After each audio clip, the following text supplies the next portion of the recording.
Are you recording? Are you recording? Mm-hmm. Okay, good. This is Miter Cuts 101. Construction 1. We're creating miter joints. And the advantage on miter joint is we don't see any end grain. So we have wood grain all the way to the edge. Structurally, these are not the strongest joint, but they are pretty. And so that's why people like them. We're going to wrap these bench tops with miter joints. And the process we're going to use for that, this is what we're going to go with. Once our bench is built, assembled, and our braces are in, so it's not really going to shift around a lot, we're going to take some measurements on all 4 sides. None of these are probably going to be the same. We can see there's a little bit of variation in gap here from end to end. That's tight down there, and we're big down here, so we've already got variation. We're going to take a measurement on all 4 sides, hook on, get right in line with this. 14 3/4, maybe 14 11/16 would be tight. So whatever I'm going to go with, I've got to remember, like, all right, if I'm going to go 14 11/16, then I've got to allow for all of that. So I'm going to write that number down on this side. 14 11/16. That's my number for the first one. Then I'm going to do a long side number 2. I should say before we get that far, we got to make sure that we're good on these ends. Now in this case, this bench is really close to good enough to trim out. I'm a little worried that this rocks like that, but it would change our numbers, right? It would change our lengths if we had to shave these off prior. But I know both ends on this one, we're going to go for it. So now I'm going to get a long side measurement here. Same thing, hook on. Man, I got Sharpie on there. That's like 48 right on. So we got 48 right on here. So we're going to make these 2 cuts and put these together and see how they fit. To the lumber yard. Our lumber, not all the same. Look down this here. This board in particular has got a number of warps to it. It's got a pretty bad bow. We have to work with this as much as we can. This end, not bad at all. It's straight. If we look down the spine of it, oh yeah, it's pretty good for a ways. So we're going to make this one work. 16 footer. Oh, that sucks to drag this thing in. Maybe I should look for a shorter board in the pile. Here's one. Relatively straight. It's got a little bit of a twist to it, but I can make that work. This one as well. A little bit of a bow. We'll make it work. So we'll take this one for our 48 for sure, and we'll probably take a short side out of this too. With our work surface, so right now this is set to correct height. It's probably going to drop off a little bit as I go out. This is really where we could use, I need to tighten up down here, so take a look at this. As I tighten that up, it's going to raise this, go right here, down lower. So this is going to raise up a little bit as I tighten it up. When I throw this up here, I might need some help with somebody holding the outside of this board. The reason is, if there's a lot of weight, you're going to come down on this level, right down on this level here. Okay, if there's a lot of weight hanging out here, take a look out here. A lot of weight, right? Then what happens over here is this board is going to be up slightly off of this surface. And that's bad for our miter joint because we're not going to get a vertical cut on our 45-degree angle. We'll end up getting a compound angle. Very bad deal. So we got to keep that in mind. We might have to ask for some help for somebody to just lift up on the outside board and hold that level. First step in this process, or next step, is going to be cutting a 45-degree angle in the end. Right? But why don't you go down there and help hold up on that? I'm just going to take some of the weight off of that so it's not, yep, there you go. Safety. I'm going to take off the smallest amount I can.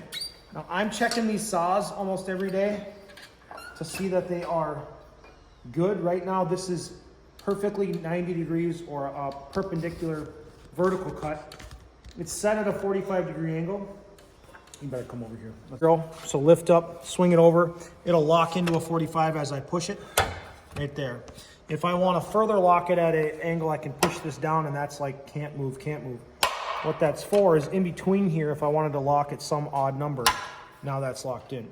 I like the action on this saw, 45, okay? I can trust that 45. The other thing I want to check looking down this, look down the blade, make sure that the blade is set to vertical, which it is right now. It's 0 degrees vertically.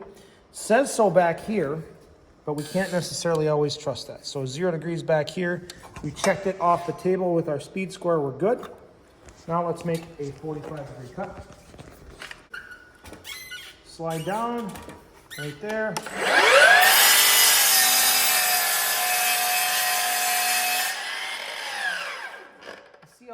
I see a lot of people trying to make too fast of a cut with that. What we're looking for on that 45 is if we put a speed square up to this way, does that mitered point come out square? If that is at an odd angle, then we have to make an adjustment, and that joint is not going to come out well. Okay, 2 ways to measure this. Let's do our long side first, right on 48. So we can either try, you have to come over here. We can try and go from our inside point here, and that is from here, we need to go down to the other end to make a 48 mark. That's difficult to do because it's hard to hook onto that accurately. Watch. I have to have somebody hold right at that point. If I try and hook on, I'm going to lose a 1/4 inch this way or some variation of that. There's nowhere to hook, right? So I either have to hold right there. I could have my partner cut 1 inch, so I could start at the 1 inch mark and then go. You can turn this way there. Look at it that way. So somebody could hold at 1 inch, and then I could go down to the other end and mark 49. All of that has inherent variability in it because this is a 45-degree angle. I can cut across here. I don't have to mark this up, but I just want to show you this. This ends up being a right triangle.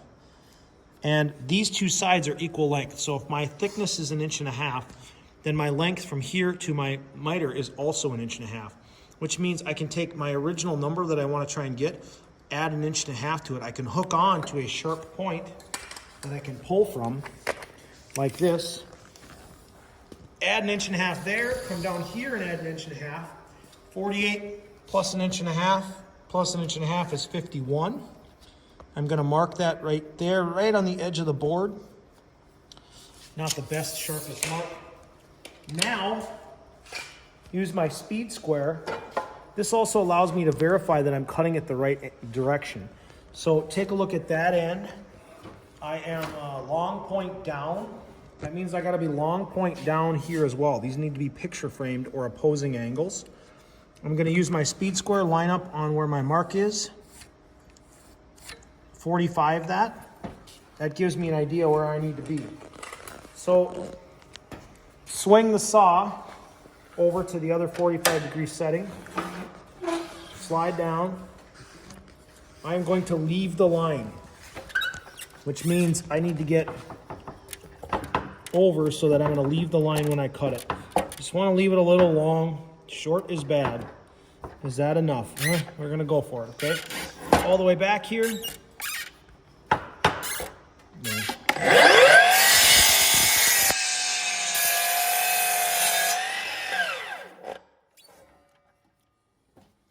you can see that there is a bow in this board, but I'm going to be able to take that out with fasteners.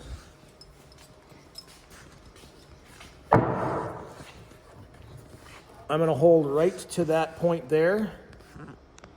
And then if I do that without moving, can you hold me there? Does that feel good? You got to get up and over the top like this way. And swing around this way. Turn 90. Keep turning. Keep turning there. That's what we're looking at. That's got to come out. The inside of that miter's got to come out right with the end of the board. Perfect right there. Okay. Then I'm going to come down on this end and we'll see how we did. Looks like we're long. Go over the top there. Yeah, a little long. A little long. Okay, I'm going to check this side one more time. Now before I cut this, I'm going to cut a short side as well. And we can hold these together and make sure that, yes, indeed, we are a little long. We need to trim whatever. We'll mark a half a blade width off or something. So my other side here, 14 and 11/16. Take a look. I've already got my miter cut here. So I just need to pull from the long side. So we're going to go 14 and 11/16 plus 3 inches is 17 and 11/16. There's my point right there.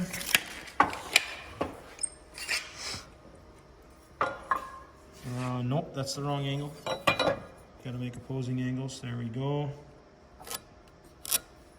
Okay. Swivel. Leave the line.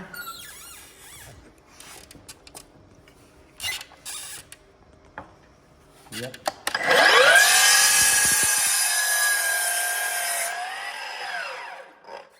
So if you look at that, I left that line.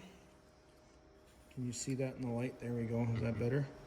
I left that line and we'll see how it fits. Okay. We can kind of get used to using one saw and figuring out like, oh, okay, this is definitely long based on those long point to long point. Could have to do with the thicknesses of the material. Like if they're not exactly, we're perfect down here. That's nice. But down here, we're big. We can see where this comes in too far. So we've got to mark that shorter. And let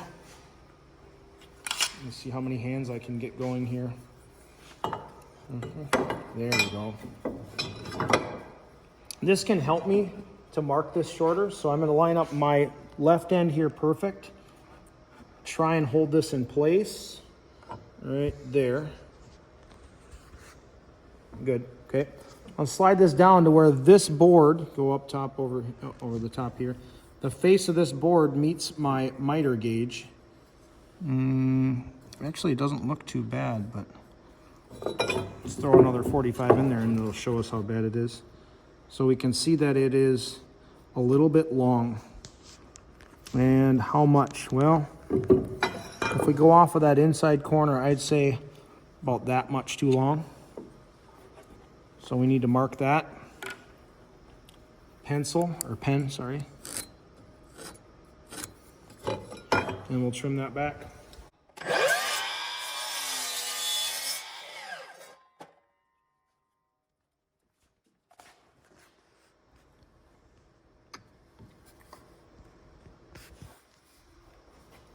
The only way to really tell is to butt two of these together. That is very nice, yes. Perfect. Now without moving it, because that's the position it needs to be in, right there is perfect. Now we'd come down to this end, match those up.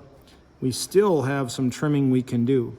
That corner would sand out okay, but it looks like it still needs to come down like a 1/16 of an inch. Not a lot. And this is essentially the process. To get these right, it's just a matter of getting really comfortable with the saw, with your numbers, and it'll start to happen on the first try, more often than not. Another frame.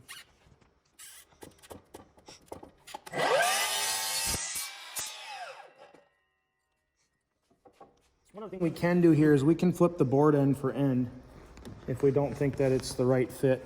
I do have a little bit of this going on, so I might sand out the middle of the board here to try and help that fit better. But I am close right now to ready to install these. So the last part of this would probably be to mark these up so that I know that these are correct for this side. So mating that up, this is really nice. Okay, I'm good right there. And then I would put something like this over it so I can match those lines up and know that I've got this piece goes here, okay? Piece one, piece two. We're gonna go over how to pre-drill and install these next. And actually, we're gonna be installing these just with regular construction screws. So let's take a break here. Okay, so installing these boards. Layout for our screws. We're gonna mark on these boards here. We're gonna be 1 inch in from the end. That's gonna be where a screw goes. We're gonna be centered on the board. So this board is 7. So that means we're gonna be at a 3.5. I'm gonna make a center mark there. And then 1 inch in from this end. That's right there. I'll repeat that on the second board here. 1, 7 1/4 means 3 5/8 for center. And then 1 inch in from the end.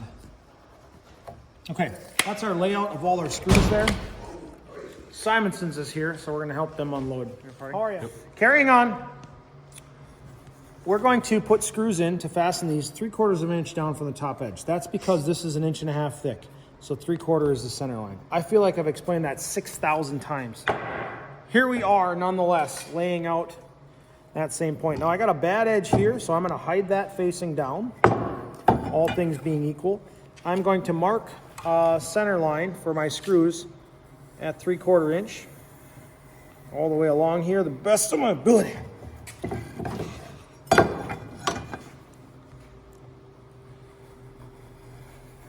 All right, nice. Now I'm gonna hold this up. You know, I'll be able to visually go off of this. That's probably good enough. I don't need to transfer those marks over fully. T25 tip for a number 9 3-inch construction screw. We're gonna use these to put the outsides on. Usually, again, a partner is gonna help a lot with this. I could use a clamp. I'm gonna get this, oh, I'm upside down. I'm gonna get this started where the screw needs to be, and I'm actually going to bring this up top. That's where it needs to be. Get this screw to start. There we go. And just to demonstrate how it could and should be done, somebody else could hold this, but man, a clamp is nice. I'm gonna check my fit. And something is not good there. That's not bad. Not bad, but it doesn't fit nice down below. I can actually see that cut is not that good. I'll change over that way just a little bit. What we're looking for is that when I put this first screw in, that my miter board and my bench top are flush.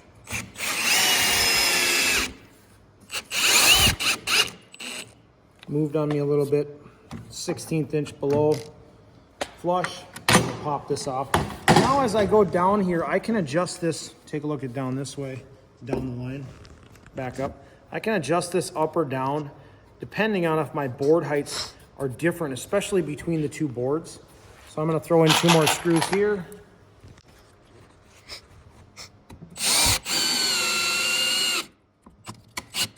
Good.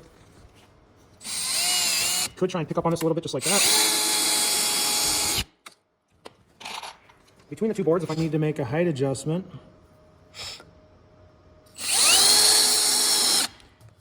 up a little bit.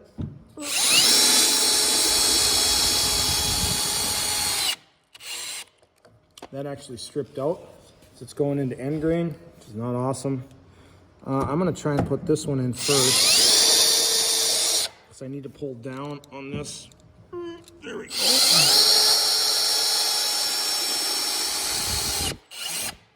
That one's stripped out too. You're holding.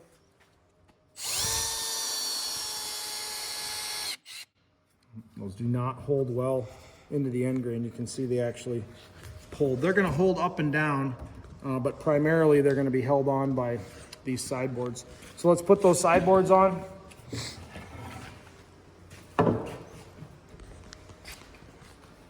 We want this joint to fit nice to start with. And so we're gonna have to have somebody hold this. Same thing, we're gonna go 1 inch, 1.5 inches in from the end. Don't really want these screws to run into each other, but they should just about touch out. You're gonna have to go hold that into the board for me. 3/4 inch mark.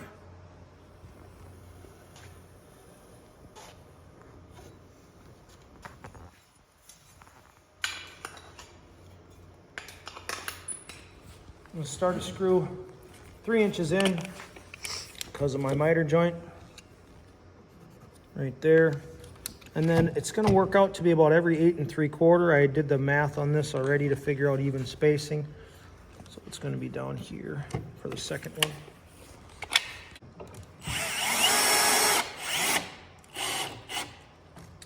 Because these screws are going into cross grain, they're gonna pull a lot harder. This fits pretty nice. It's beautiful up top. Take a look down here.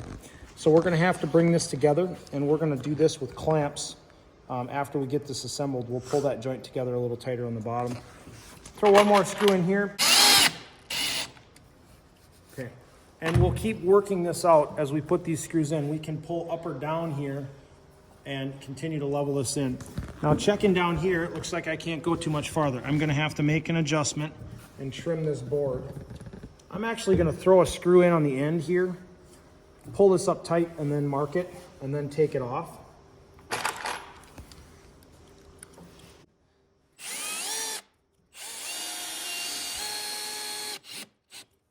So that pulls that up really nice and tight, but take a look at my 45 here. I gotta make an adjustment. So I'm gonna bring this down.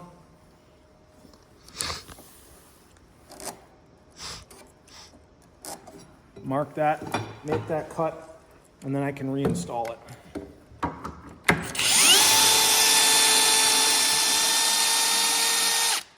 Okay, scene.